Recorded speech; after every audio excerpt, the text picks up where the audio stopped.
Congratulations. पहले तो तू मुझे खुशी से हंस के बधाई देने दे। पहले तो तूने मुझे डरा ही दिया था। हाँ वर्षा, सब अच्छे से हो गया। मैं तो बेकार ही डर रही थी। चल बैठ ना। हाँ, वो तो तू हमेशा डर जाती है। पहले टेंशन, बाद में सेलिब्रेशन। अच्छा किया तो इसे भी साथ ले आई। मेरा इससे मिलने का बहुत मन था, इससे भी मिलना हो गया। हाँ। और नैतिक जी खुश है? हाँ दादू, खुशी तो है लेकिन बहुत अजीब लग रहा है। I mean, खुश हूँ लेकिन डर भी लग रहा है। रियली बहुत नर्वस फील कर रहा हूँ। क्या आप ही ऐसे ही फील कर रहे थे? जी जमाई साहब, मेरे साथ भी बिल्कुल ऐसा ही हुआ था। वो क्या है ना कि हम लोग किसी नए कॉन्ट्रैक्ट को तो संभाल लेते हैं क्योंकि उसके बारे में हम सब कुछ जानते हैं, प्रॉफिट लॉस का हिसाब किताब होता है। लेकिन यहाँ ना तो कोई कंडीशन होती है और ना ही कोई टर्म। लाइफ टर्म की जिम्मेदारी जरूर मिल जाती है, पर आपको समझ में नहीं आता कि उसे कैसे निभाएं। हाँ दादू, बिल्कुल सही कह रहे हैं आप। सब कुछ काफी अनसर्टन सा हो जाता है, कुछ क्लियर नहीं रहता। ये तो है, लेकिन आप ये अपनी बीवी से नहीं कह सकते। उन्हें तो बस 1000 तरह की तसल्लियां देनी होती है क्योंकि उनके लिए ये ज्यादा मुश्किल होता है। हमसे कहीं ज्यादा उनकी लाइफ बदल रही होती है। लाइफ बिल्कुल बदल जाती है। पता है, अभी तो तू सिर्फ अपना ध्यान रख। बाद में जब बच्चा हो गया ना, तो फिर कब सोना है कब जागना है कुछ हमारे कंट्रोल में नहीं होता है। लेकिन वर्षा, मुझे तो कुछ फील ही नहीं हो रहा है, ना कोई किक, ना हिलना डुलना। अभी नहीं मैडम, अभी तो आपके पेट में एक छोटा सा बम्प दिखेगा और उसके बाद आपको धीरे धीरे फील होने लगेगा। तब लगेगा कि हाँ, मैं माँ बनने वाली हूँ। मैं ज्यादा मोटी तो नहीं हो जाऊंगी ना? नहीं नहीं, डॉक्टर कहते हैं 15 किलो तक तो बढ़ना ही चाहिए। 15 किलो? अरे डर मत, सब चला जाता है। लेकिन हाँ, प्रॉब्लम तब आती है जब आपकी सास कहे लड्डू खाओ, घी खाओ। क्या क्या खाना चाहिए? मैंने तो सुना है 2 लोगों का खाना खाना पड़ता है। नहीं नहीं, ऐसा कुछ नहीं है। मेरी डॉक्टर तो कहती थी कि रोज हेल्दी खाओ बस। पता है, मैं तुझे एक बुक दूंगी जो बहुत अच्छी है। शौर्य तो रोज उसे धार्मिक किताब की तरह उसका पाठ करते थे। हाँ दादू, आप मुझे वो किताब दे दीजिए। हाँ हाँ जमाई साहब, दे दूंगा, लेकिन उस किताब से कहीं ज्यादा आपको खुद एक्सपीरियंस करना होगा क्योंकि किताब में ये तो नहीं लिखा होता कि जब आप ऑफिस से थके हारे घर आएंगे, आपकी बीवी पानी के बारे में बाद में पूछेगी। पहले ये बताएगी कि आज हमारी गुड़िया ने ये किया, आज हमारी गुड़िया ने वो किया, हाँ उसे डॉक्टर के पास लेके जाना है, वगैरह वगैरह। हाँ, जिम्मेदारियां तो बढ़ी जाती हैं। हाँ, जिम्मेदारियां तो बढ़ जाती, लेकिन पता जमाई साहब, बच्चा आपको एक अजीब सी फीलिंग देता है। एक ऐसी खुशी जो आपने कभी किसी चीज के लिए महसूस नहीं की होती। पता है, मैं अपनी लाइफ अपनी बेटी अनन्या के बिना सोच भी नहीं सकता। हाँ ये जरूर है कि आपने कई बार सुबह उठने के लिए अलार्म लगाया होगा और उस अलार्म को सुन के आप बंद करके सो भी गए होंगे, लेकिन बच्चे का रात में रोना ऐसा अलार्म है कि वो रोया नहीं और आप चौकन्ने होकर पूरी रात जागते रहते। लेकिन हाँ, आप मजबूरी में नहीं बैठते, आप अपनी खुशी से बैठते हैं। पता है जमाई साहब, आप उस नन्ही सी जान के लिए इतने फिक्रमंद होते हैं कि दुनिया की किसी भी चीज से लड़ सकते। अच्छा किया तू उसे लेकर आई, और इसने जो फ्रॉक पहनी है ना, वो बहुत क्यूट है। हाँ, ये मैंने बेबी शॉप से ली है। पता है, वहाँ इतने क्यूट क्यूट ड्रेसेस थे ना बेबी के कि मेरा मन करता कि मैं सब खरीद लूं। सच में वर्षा, जब मैं और पायल इसके लिए शॉपिंग करने गए थे ना, वहाँ भी इतने प्यारे कपड़े थे कि मन ही नहीं भरा। अभी से कमरे में ढेर सारी जगह बना ले, क्योंकि एक तरफ तुम दोनों के सामान और दूसरी तरफ बेबी का सामान पूरे कमरे में फैला होगा और तुझे अपने लिए तो टाइम ही नहीं मिलेगा। नैतिक जी कहेंगे कि मेरी शर्ट कहाँ है, चाय कहाँ है, और दूसरी तरफ बेबी की मालिश करनी होगी और तुझे समझ ही नहीं आएगा कि घर में बेबी कौन है और पापा कौन है। तो क्या दादू, अक्षरा के पास मेरे लिए टाइम नहीं होगा? होगा जमाई साहब, लेकिन जितना भी होगा ना, आप उसी में खुश रहिएगा। हल्की सी भी शिकायत की ना तो आंखों में पानी भर आएगा। आप तो बस समझदारी से काम लीजिएगा। मतलब? जमाई साहब, वही समझदारी कि boss is always right. Boss का हुक्म सर आंखों पर। अब देखिए, अचानक से रात को 1 बजे उठ के कह देंगे कि मुझे आइसक्रीम खानी है, तो आप ना कहने की गलती मत कीजिएगा, ले जाइएगा आधी रात को पूरी नींद में खाली सड़कों पर, क्योंकि जब तक वो खा नहीं लेती ना तो खुद सोएंगी और ना ही आपको सोने देंगी। पता है किसी भी टाइम कुछ भी खाने का मन करता है। हस्बैंड नहीं समझेंगे, लेकिन तू टेंशन मत लेना, क्योंकि वो भी तो पहली बार बाप बन रहे होते हैं। भाई साहब कोई टेंशन मत लीजिए, क्योंकि इस वक्त ना तो कोई डाइट काम आएगी और ना ही कोई रूल। बस हर पल का मजा लीजिए, बाकी सब छोड़ दीजिए। आप और अक्षरा अपने तरीके से, आपसी समझ से सब कर लेंगे। छोटी दुल्हन, रश्मि की शादी की बहुत तैयारी करना बाकी है। हाँ भाभी माँ, लेकिन उसके विदेश जाने की बात मुझे इतनी अजीब लग रही है कि मन ही नहीं कर रहा कुछ भी करने को। तू चिंता मत कर, सब ठीक हो जाएगा। उसके सूट रख दूं कमरे में? हाँ जा, मैं घी निकलवाती हूँ गुलाबों से। रश्मि,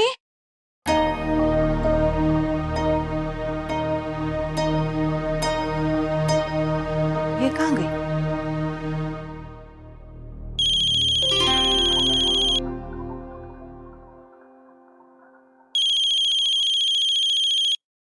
हेलो, अरे रश्मि कहाँ है तू? मैं कब से फोन कर रही हूँ, तू फोन क्यों नहीं उठाती? बेटा, मैं रश्मि की माँ बोल रही हूँ। रश्मि कमरे में नहीं है। नमस्ते आंटी, मैं पूजा बोल रही हूँ। वो रश्मि मेरे यहाँ आने वाली थी पर अभी तक आई नहीं। मैं 1 घंटे से उसका वेट कर रही हूँ। अच्छा, मैं देखती हूँ बेटा। ठीक है।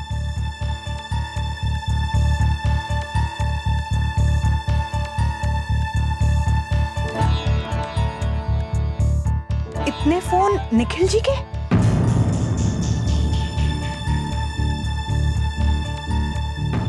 कहीं ये निखिल जी से मिलने तो। रश्मि,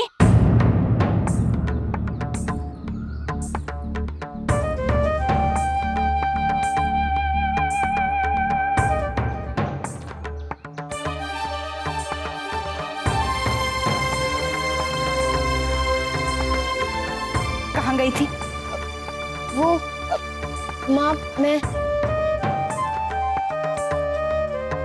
तुझसे कहा था ना घर में रहकर पढ़ाई कर। कहाँ गई थी बिना बताए? बोल। वो माँ, मैं पूजा के घर गई थी। झूठ मत बोल। पूजा का फोन आया था, 1 घंटे से तेरा इंतजार कर रही है। कहाँ थी? बोल।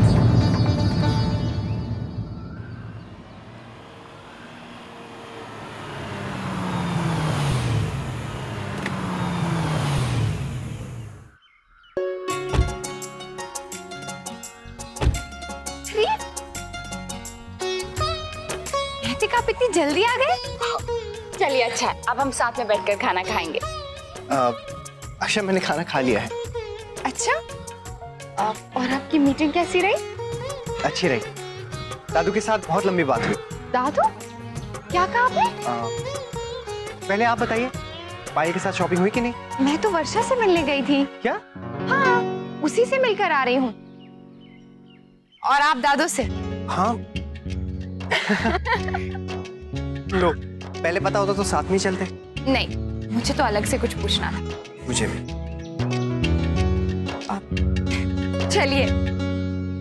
अब झूठ बोलने लगी है अपनी माँ से। बता, कहाँ गई थी? वो माँ, मैं बोलती क्यों नहीं? निखिल जी से मिलने गई थी। बोल नहीं सकती, लेकिन करने की हिम्मत है। माँ से झूठ बोलने लगी है। क्यों गई थी? पता क्यों गई थी निखिल जी से मिलने? मैंने पूछा है कुछ तुझसे।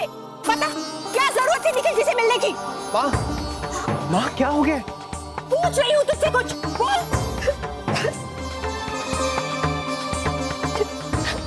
सॉरी। क्या सॉरी? ये रिश्ते कितने नाजुक होते हैं, तुझे अक्ल भी है? पता नहीं तुझे पिछली बार क्या हुआ था? माँ, निखिल जी ने मुझे बुलाया था। मैंने उन्हें बताया कि मैं बुआ बनने वाली हूँ, तो सेलिब्रेट करने के लिए बुलाया। क्या? तूने निखिल जी को बता दिया? क्यों बताया? क्या जरूरत थी? अरे ये बात इतनी जल्दी किसी को नहीं बताया करते हैं। अब तक मैंने नहीं बताई और तूने। अब क्या कहूँ मैं इस लड़की से? भाभी माँ इतनी समझदार हो गई है, थोड़ी सी भी अकल नहीं है। और चलिए फैसले करने। बात करेगी, मिलने जाएगी, मुझसे बिना बताए मिलेगी। माँ प्लीज। हो रहा है इस घर में, मुझे कुछ पता ही नहीं है। आप प्लीज शांत हो जाइए, बाद में बात कीजिएगा इससे। अक्षरा, आप रश्मि को कमरे में ले जाइए। जाइए, प्लीज शांत हो जाइए माँ। देखा इसे भाभी माँ, अगर बिरादरी में कोई देख लेता, किसी को पता चल जाता तो हम क्या करते? किसी को मुंह दिखाने लायक नहीं रहते। तू शांत हो जा, तू आजा, तू यहाँ बैठ बैठ। हाँ? देख, फिर शांत मन से बात कर लेंगे। हाँ माँ, आप प्लीज शांत हो जाइए, चिंता मत कीजिए, मैं खुद उससे बात करूंगा। हाँ मुन्ना, तू खुद बात कर। हाँ रश्मि, तुम माँ को जानती हो ना, उन्हें अच्छा नहीं लगेगा। और वैसे भी इस वक्त वो निखिल के विदेश जाने की बात से बहुत परेशान है, बल्कि घर में सब लोग बहुत परेशान हैं। भाभी, निखिल जी ने कहा कि थोड़ी देर के लिए आ जाओ, तो मैं ना नहीं कर सकी। अच्छा चलो, अभी जो भी हुआ उसे जाने दो। हाँ चलो, चल के माँ से सॉरी कह दो। माँ नहीं मानेंगी। क्यों नहीं मानेंगी? तब वो गुस्से में थी इसलिए, अभी जाके कहोगी ना तो मान जाएंगी। चलो। जितना भी समझा लो, बच्चे उल्टा रास्ता पकड़ लेते हैं। उसे पता है मैं निखिल जी की बात को लेकर परेशान। अभी विदेश जाने वाली बात तो सुलझी नहीं और उसे ये सब करना है। माँ, आप प्लीज शांत हो जाइए। छोटी माँ, ये रश्मि दीदी के कुछ गहने पॉलिश होके आए, कहाँ रख दूं इसे? रख दे।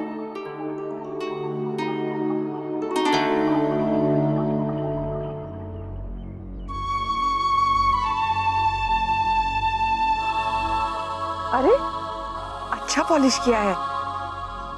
छोटे दुल्हन, जैसे कहा था वैसे ही किया है। मुझे दिखाइए भाभी माँ। अरे वाह, ये तो बहुत सुंदर है। हमारी रश्मि पे तो और भी सुंदर लगेगा, देखो।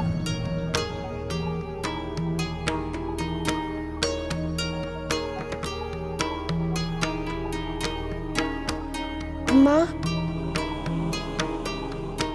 मैं ये पहन कर बताऊं?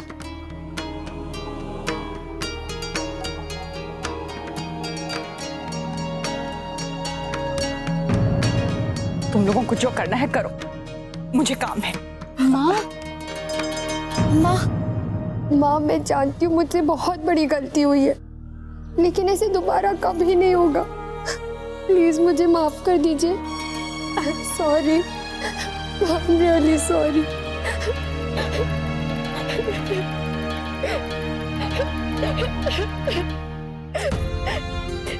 मैं भी कहाँ चाहती हूँ नाराज होना।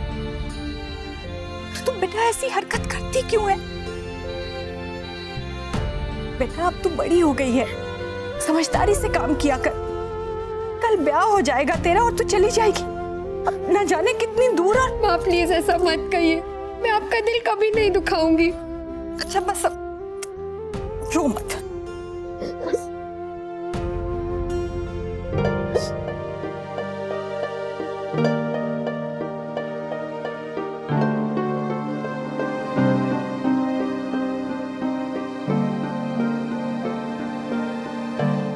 ये किताबें सफाई चल रही है क्या? नहीं नहीं, मेरी कॉलेज की फ्रेंड है ना मानसी, उसका फोन आया। वो कह रही थी कि अगर लास्ट की कुछ क्लासेस में अटेंड कर लूं तो मेरा साल वेस्ट नहीं होगा। अच्छा, वो तो ठीक है, पढ़ाई तो हो जाएगी, लेकिन ये अनन्या, इसका ये कैसे? अरे उसे तो मैं संभाल लूंगी, जब वो रात को सोएगी ना तब मैं पढ़ लूंगी। लेकिन वर्षा, तुम आराम कब करोगी? और फिर कॉलेज भी तो जाना पड़ेगा। लेकिन वो तो हफ्ते में 2 दिन जाना है। हाँ ठीक है, लेकिन 2 दिन अनन्या किसके पास रहेगी? हाँ, वो तो मैंने सोचा ही नहीं। बेटा, इसमें इतना सोचने वाली कौन सी बात है? हाँ, अनन्या मेरे पास रहेगी और क्या। लेकिन माँ, उस दिन देखा था ना कैसे रो रो के आप सबको परेशान कर दिए थे। एक दिन ऐसा हुआ था शौर्य, हमेशा तो मेरे पास कितने अच्छे से रहती है, वो मेरे पास ही रहेगी। हाँ, लेकिन माँ, मैं सोच रहा था कि अगर एक बार अनन्या थोड़ी बड़ी हो जाए तो वर्षा आराम से अपने एग्जाम दे सकती है। हाँ माँ, शौर्य ठीक कह रहे हैं, मैं 1-2 साल बाद पढ़ाई कर लूंगी। हाँ, तुम लोग समझते क्या हो? बच्चे को पालना कोई इतना भी मुश्किल काम नहीं होता है। मैंने किया हुआ है। और फिर ये बीच में अपनी पढ़ाई क्यों छोड़े? हाँ माँ, वो तो शौर्य, ठीक है माँ, जैसा आपको ठीक लगे। चिंता मत कर, सब हो जाएगा। तू आराम से बैठ के चाय पी। आजा।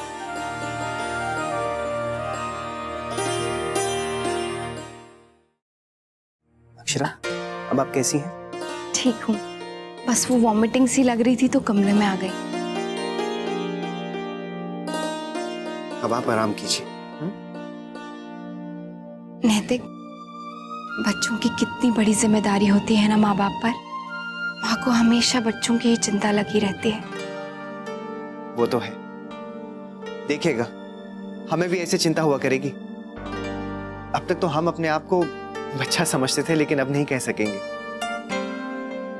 एक नया ही मूड आ गया ना हमारी जिंदगी में, सोचकर ही डर लग रहा है। उसका खाना पीना, सोना जागना, हर वक्त हमें ही देखना पड़ेगा। हमें जाग जाग कर उसे सुलाना होगा। हाँ अक्षरा, हर तरफ से उसका ख्याल रखना होगा, उसे वक्त देना होगा। मुझसे ज्यादा उसका हक होगा आप पर। मैं एक अच्छी माँ बन पाऊंगी ना नैतिक? आप बहुत अच्छी माँ बनेंगी। क्या, छोड़िए इन बातों को, ज्यादा मत सोचिए। हम पूरी कोशिश करेंगे। आधी नहीं, पूरे मन से। आई एम श्योर सब कुछ ठीक हो जाएगा। ओके?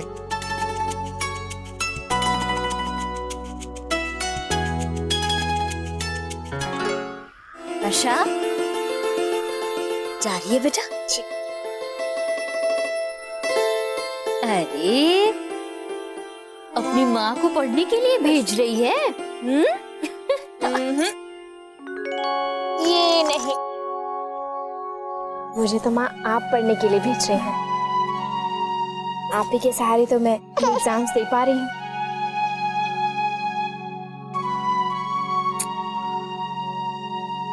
जल्दी जा, नहीं तो देर हो जाएगी।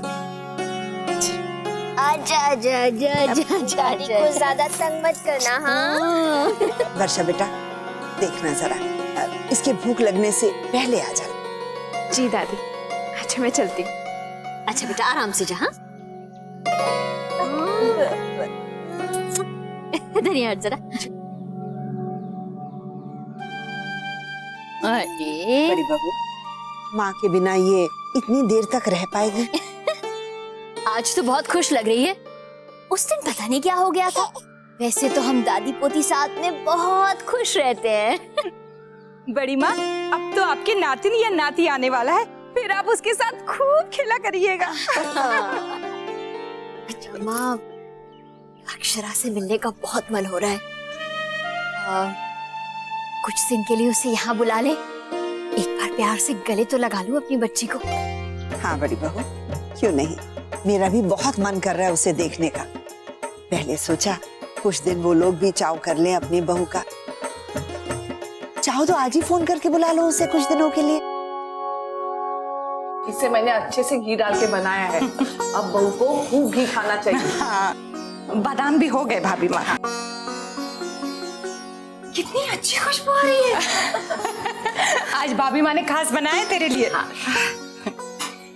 माँ, क्या मैं थोड़ा सा भी ले सकती हूँ? पता नहीं क्यों अचानक से खाने का मन कर रहा है। हाँ? क्यों नहीं, ये तो बन गया है। गुलाबो, जल्दी से एक प्लेट देना। ये ले बेटा, खा ले। बस बस। ले बेटा, अच्छे से खा।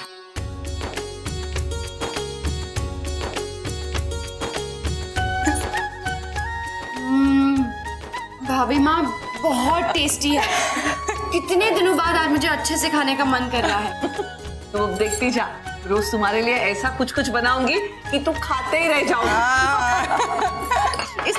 इसमें बादाम थोड़े और डालूं? हाँ हाँ बेटा, जरूर ले ले, ये तो सेहत के लिए भी अच्छे होते हैं। बस बस बस। याद है, नंदिनी जब मेरे पेट में थी ना, तो मुझे खट्टा खाने का बहुत मन हुआ करता था। तो मैं सबसे छुपा के कच्ची कैरी अपने पल्लू में बांध रखती थी। जब मेरा जी हुआ करता था तो मैं खाती थी। और जब मुन्ना होने वाला था ना, तो मुझे मीठे का इतना जी किया करता था, मुट्ठी मुट्ठी भर के गुड़ और शक्कर खा जाती थी। अच्छा, इसका मतलब सबकी जुबान का स्वाद बदलता है। और क्या। लेकिन रश्मि के समय बहुत आराम रहा, एक दिन तबीयत खराब नहीं हुई, एक दिन जी कच्चा नहीं हुआ। बस अब बड़ी हो गई है तो अब परेशान कर रही है। माँ, आप उसकी चिंता छोड़िए ना। बेटा, ये परेशानी क्या होती है तू नहीं समझेगी, पर छोड़ ना, तू इन बातों की चिंता मत कर। राजश्री बहन का है। राधे कृष्ण राजश्री बहन। राधे कृष्ण गायत्री बहन। अब तो मैं आपको बार बार फोन करके परेशान करूंगी। जब तक अक्षरा की खुशखबरी नहीं मिल जाती, यहाँ किसी को चैन नहीं पड़ेगा। हाँ जी, मैं समझ सकती हूँ। गायत्री बहन, वो यहाँ सबका अक्षरा से मिलने का बहुत मन हो रहा है। अगर आपको ठीक लगे तो कुछ दिनों के लिए उसे यहाँ भेज देंगे।